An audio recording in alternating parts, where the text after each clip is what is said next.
जिस समय पर बैसाख के महीने की सुंदर अमावस्या का दिन था, उस दिन माता पार्वती शंकर भगवान के लिए जब पकवान बनाने के लिए बैठी, कुछ नहीं मिला, तब माता पार्वती ने, शिव जी के हाथ में त्रिशूल है, शिव जी के 3 नेत्र हैं, बेलपत्री में भी 3, बोलते जाओ, पत्ती है।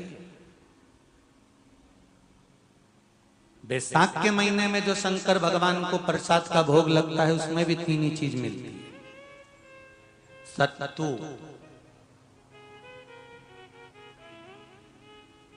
कोई दूसरे महीने में बनता है? जम के तो बोलो नहीं। कब बनता है? यही बैसाख के महीने में। चने की दाल, गेहूं और जौ, इन तीनों को गलाकर सेक कर जो सत्तू तैयार होता है, इसी बैसाख के महीने में परशुराम जयंती के दिन या अमावस्या के दिन या पूर्णिमा के दिन शंकर भगवान को समर्पित होता है और भगवान विष्णु को समर्पित होता है। दुनिया के लोग कहते क्या होता है सत्तू से? ये स्कंद पुराण की कथा कहती है, जिस समय पर बैसाख के महीने की सुंदर अमावस्या का दिन था, उस दिन माता पार्वती शंकर भगवान के लिए जब पकवान बनाने के लिए बैठी, कुछ नहीं मिला, तब माता पार्वती ने 3 अनाज को लिया, एक चना, दूसरा गेहूं और तीसरा जौ। इन तीनों को भींग रहे थे, उसको लेकर आए गंगा जी में से, उसको सेक कर माता ने अंगीठी पर और उसका जो सत्तू बनाकर शिव को दिया। शंकर भगवान ने कह दिया, सुन पार्वती, ये सत्तू नहीं, ये मेरी औषधि है। बैसाख के महीने में जो खाएगा वो जिंदगी भर रोएगा नहीं, शरीर से स्वस्थ। अब उसको लोगों ने हंसी खेल में ले लिया, सत्तू का क्या काम, मम्मी हम नहीं खाएंगे, बड़ा बुरा लगता है। शिव जी का एक एक चीज,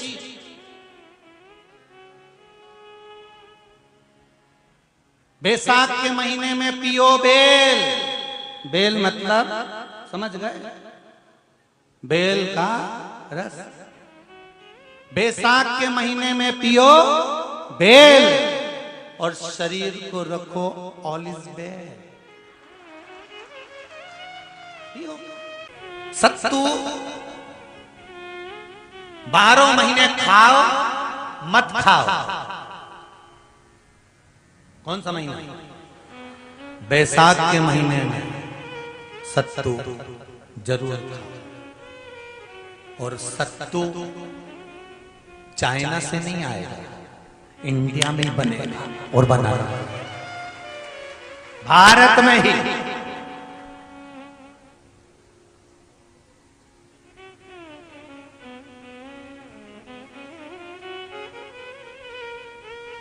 चलो आ जाओ गरुड़ पुराण में।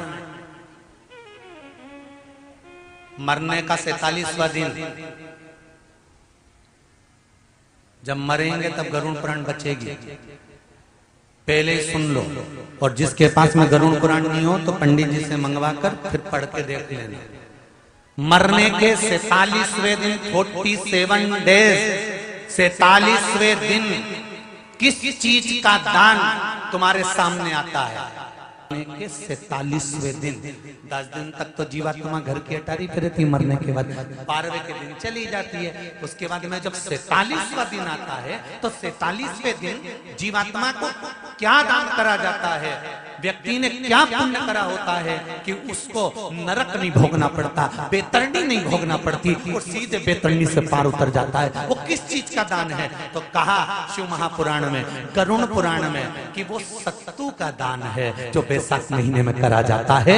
सत्तू का दान 3 चीजों से मिलकर बनता है। जौ, बोलते जाओ जल्दी, गेहूं, चना, ये 3 चीज से मिलकर बनता है।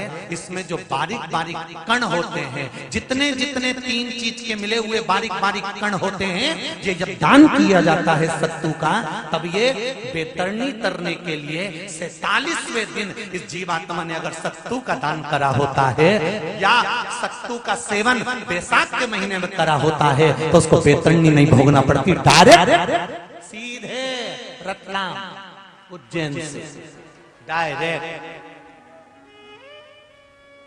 किस किस क्या बनता है सत्तू?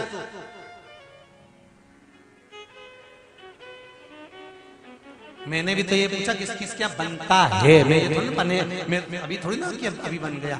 बैसाख में बनता तो होगा। पहले गांव के लोग तीरथ करने जाते थे, गांव का लोग जब तीरथ करने जाता था कोई सामान नहीं लिया, सत्तू बांधी पोटली में धरा यूं और पानी में घोलिया और नमक डालिया या शक्कर या गुड़ घोल के और पी के वही चले। आज के अब जब सैनिक युद्ध करने जाता है, थक जाता है, बहुत थकान हो जाती है, जब उससे देखा जाता है तो सैनिक का जो कमांडर होता है वो सत्तू मंगवाता है और गिलास में घोल घोल कर पूरी सेना को पिलवाकर फिर युद्ध में उतार देता है। फिर युद्ध साधारण नहीं है महाराज। बैसाख के महीने में एक पकवान बनता है शंकर जी का।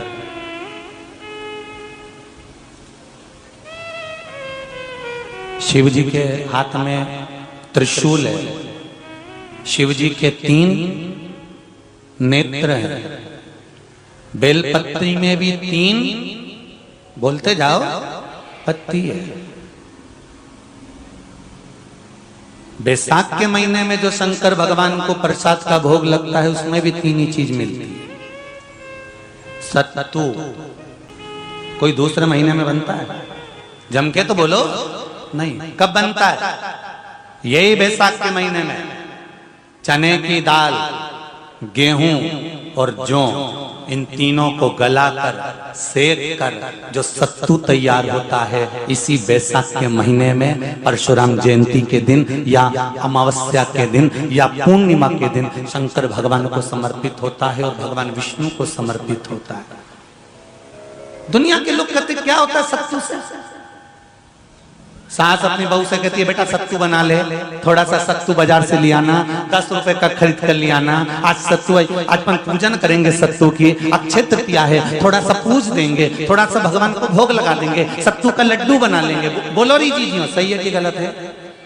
बाजार में भी सत्तू मिलता है तो बच्चे कहते हैं, बहुएं कहती हैं कौन खाएगा, काय को ला रहे हो, सत्तू का क्या काम है? पर शिव महापुराण की कथा कहती है, स्कंद पुराण की कथा कहती है, जिस समय पर बैसाख के महीने की सुंदर अमावस्या का दिन था, उस दिन माता पार्वती शंकर भगवान के लिए जब पकवान बनाने के लिए बैठी, कुछ नहीं मिला, तब माता पार्वती ने 3 अनाज को लिया, एक चना, दूसरा गेहूं और तीसरा जो इन तीनों को भींग रहे थे उसको लेकर आए गंगा जी में से, उसको सेक कर माता ने अंगीठी पर और उसका जो सत्तू बनाकर शिव को दिया। शंकर भगवान ने कह दिया, सुन पार्वती, ये सत्तू नहीं, ये मेरी औषधि है।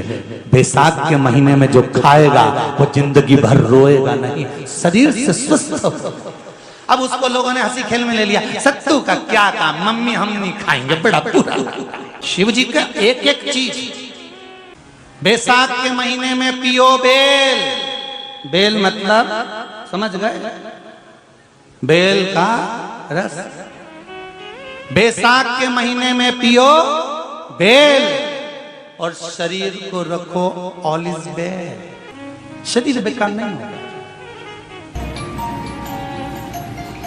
शरीर बेकार नहीं हो सकता। अब शिव आराधना तो करो। हाँ, जिंदगी की मोड़ पर शंकर परीक्षा बहुत लेते हैं, बहुत परीक्षा। एक सुंदर संवाद आता है स्कंद पुराण, शायद आप लोगों ने सुना होगा, सुना हो तो भी सुन लो, नहीं सुना हो तो भी सुन लो। कांति नगर में राजा श्रियाजी रहते थे, उनकी धर्मपत्नी का नाम था चांगुणा। क्या नाम है उनका? चांगुणा। चांगुणा शिव भक्ति में लीन रहती थी, उसे शंकर की भक्ति के सिवा कुछ सुहाता ही नहीं था, शिव आराधना के सिवा उसको कुछ भाता ही नहीं था। दिन भर शंकर की शरणागति करना, शिव का स्मरण करना, शिव भक्ति में डूबे रहना। शंभो शंकर कह रहे हैं, माँ उमा से, माँ पार्वती से मेरा महेश कह रहा है, मेरा बाबा भोलेनाथ, मेरा बाबा विश्वनाथ, मेरा त्रिकालदर्शी कैलाशी अविनाशी कह रहा है कि हे पार्वती,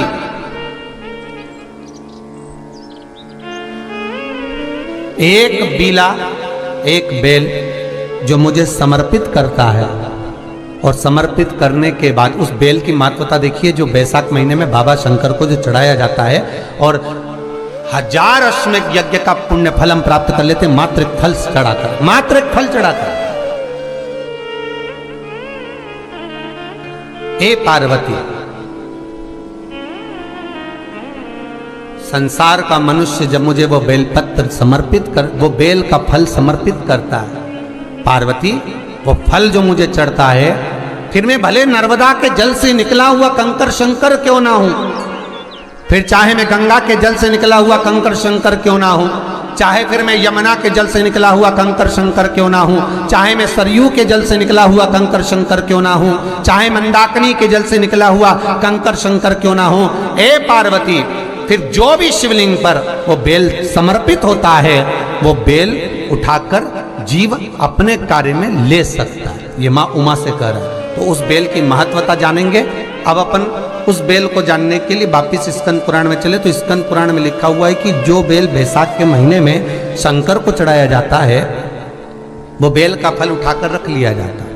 बैसाख के महीने में उस चढ़े हुए, बाकी के आपको बेल का फल खाना हो तो बात दूसरी, पर चढ़ा हुआ जो बेल का फल है वो पूरा बैसाख नहीं खाना। बैसाख के बाद में अगला जो महीना आए, उस महीने के अंदर उस फल के अंदर का गुर्दा निकालकर उसको सुखा लीजिए, और सुखाकर जिस व्यक्ति को पथरी की बीमारी हो और जिस व्यक्ति को पेट में बहुत भोजन पचता ही नहीं है, पूरा शरीर पाचन क्रिया बेकार हो गई, उस व्यक्ति को केवल 7 दिन तक शंकर पर चढ़ा हुआ वो बेलपत्र प्रदान कर दीजिए। पथरी भी बाहर और पाचन क्रिया भी ठीक, जिंदगी भर तकलीफ नहीं।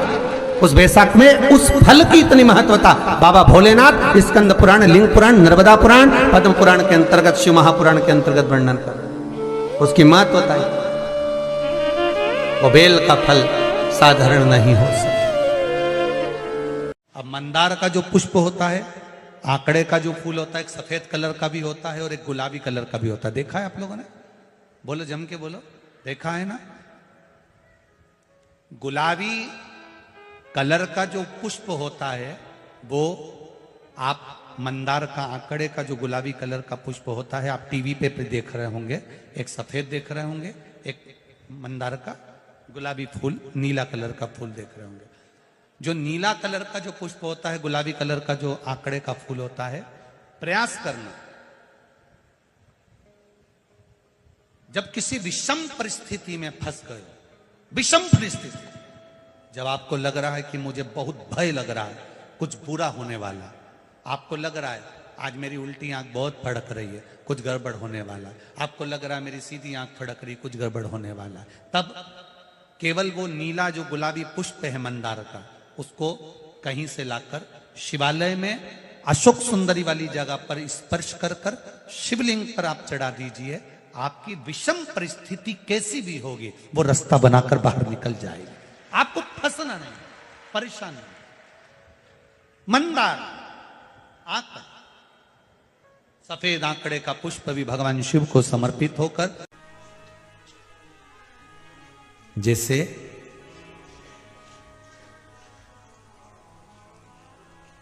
बेले के फल का गुर्दा, बेल का जो फल होता है, बेलपत्री का फल, उसका जैसे गुर्दा, उसके अंदर का जो भाग होता है बेल का, वो गुर्दा,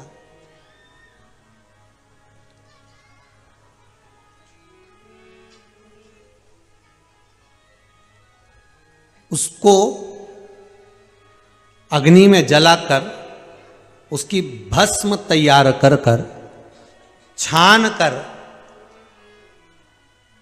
कर जब जब आपके यहां विद्वान ब्राह्मण शिव जी का अभिषेक कराते हैं, पूजन कराते हैं, तो उसमें लिखते हैं पूजन के साहित्य में, बेलपत्री, धतूरा, दुर्वा, ये उसमें नीचे लिखेंगे भस्म। लिखते कि नहीं लिखते? लिखते हैं ना, भस्म अभिषेक में चाहिए रहती है।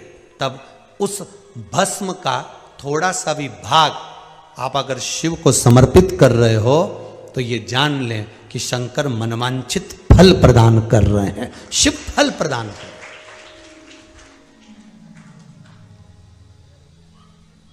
महाराज,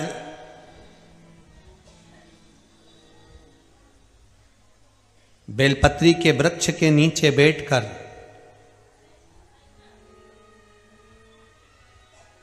हाथ में एक बेलपत्र का पत्ता रखकर आप पंचाक्षर मंत्र नमः शिवाय, ओम नमः शिवाय या श्री शिवाय नमस्तुभ्यम या महामृत्युंजय मंत्र का स्मरण कर रहे हो, पर डंडी का भाग अपनी ओर, बेलपत्र की बीच वाली पत्ती का भाग बीच वाली उंगली की ओर रखकर अगर आप स्मरण कर रहे हैं और अपनी कामना कर कर बेलपत्री के वृक्ष के नीचे बैठकर उस पत्ते को सम्मुख रखकर बाबा से विनय कर कर एकांत में उस बेलपत्री के वृक्ष की छांव में, बेलपत्री के वृक्ष की छांव आप कामना कर कर उस पत्ते को शंकर भगवान के ऊपर समर्पित कर रहे हैं, तो ये जान कर रखें कि पार्वती और शिव का मिलन करवा रहे हैं और अपनी मनवांछित फल कामना पूर्ण करवा रहे हैं। क्योंकि शिव और पार्वती का जब मिलन होता है, शंकर पार्वती जब एक दूसरे के सम्मुख में होते हैं, शिव और पार्वती जब एक दूसरे के सामने अपने बच्चों के कारण एक दूसरे के सम्मुख में आते हैं, तो उनके चेहरे पर प्रसन्नता का भाव आ जाता है। फल, मनवांचित फल की कामना आप जिस कामना के लिए कर रहे हो, विवाह के लिए, नौकरी के लिए, सर्विस के लिए, व्यापार के लिए, रोग मुक्ति के लिए, आप जिस कामना से कर रहे हो, ईश्वर महादेव, जो व्यक्ति पथ भ्रष्ट हो जाए, जैसे मदिरा के नशे में पड़ गया, कहीं जुए में पड़ गया, कहीं मांसाहार में पड़ गया, कहीं व्यसन में पड़ गया, कहीं गलत काम में अगर कोई जा रहा है, तो श्रंभेश्वर महादेव के नाम से काली तिल भगवान शिव को समर्पित करी जाती है। महाराज काली तिल को वापस उठाकर ले आते हैं, उसी काली तिल को जो मदिरा का नशा करने वाला होता है या जो गलत व्यसन में डूबा हुआ होता है, उसको वो सुबह के समय अगर नहीं खाता तो भोजन के साथ उसको दिया जाए। श्रंभेश्वर महादेव, एक बेलपत्री का भी बहुत अच्छा प्रयोग है श्रंभेश्वर महादेव का, मदिरा पीने वालों के लिए, मांसाहार, व्यसन में, जुए में, वेश्यावृत्ति में, पर नारी में, गलत जगह पर जो डूबे रहते हैं उनके लिए। पहले की कथा में उसका वर्णन किया है बेलपत्री का। श्रंभेश्वर महादेव, एक बार सब बोलेंगे, कौन से महादेव? श्रंभेश्वर महादेव। फिर जम के बोल लो एक बार, श्रंभेश्वर महादेव। जब हमारे घर में क्रोध बढ़ता है या कोई गलत कार्य में जाने लगता है, तो श्रंभेश्वर महादेव का हमें शरणागति लेना चाहिए, श्रंभेश्वर महादेव का पूजन करना चालू कर देना चाहिए। कई लोग कहते हैं महाराज जी ये श्रंभेश्वर महादेव का मंदिर कहाँ मिलेगा, हम कहाँ पूजन करने जाए? कहीं नहीं जाना, तुम्हारे घर के पास में जो शंकर जी का मंदिर है वहीं जाओ, उसी देवालय में, उसी मंदिर में जाओ, श्रंभेश्वर महादेव के नाम से जल चढ़ाना प्रारंभ करेंगे। वो जल जो गलत संगत में पड़ा हुआ है उसका आचमन कराना प्रारंभ करेंगे, अपने आप उसकी धीरे धीरे बुद्धि सुधरना प्रारंभ हो जाएगी। ऐसा श्रंभेश्वर महादेव का है।